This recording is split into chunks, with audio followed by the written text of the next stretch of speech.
ఇప్ప పువ్వు మన దేశంలో గిరిజనులకు పవిత్రమైనవి.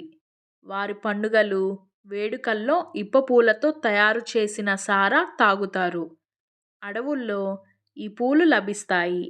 మన తెలుగు రాష్ట్రాల్లో కొన్ని ఆలయాలకు వెళ్ళినప్పుడు అక్కడ మీకు ఇప్ప పూలు అమ్ముతూ ఉంటారు. వీటిని మీరు చూసే ఉంటారు. కడుపులో పుళ్ళు, నొప్పి, సూదులతో గుచ్చినట్లుగా ఉంటే అలాంటి వారు ఇప్ప పూలు లేదా విత్తనాలను తినాలి.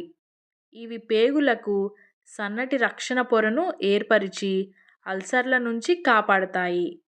పొట్టలో, పేగుల్లో పురుగుల వంటివి ఉంటే పూర్తిగా తగ్గిపోతాయి.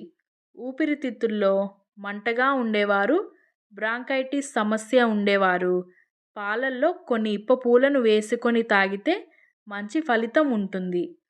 ఇది మంటను వెంటనే తగ్గిస్తుంది. మూర్ఛ సమస్య వస్తే అంత త్వరగా తగ్గదు. దాదాపు ఏడాది, 2 ఏళ్ల పాటు కంటిన్యూగా మందులు వాడాల్సి ఉంటుంది. అలాంటి సమస్య ఉండేవారు ఇప్ప పూలు గింజలను వాడితే మెదడు బాగా పనిచేసి మూర్ఛ తగ్గుతుందని పరిశోధనలు తేల్చాయి.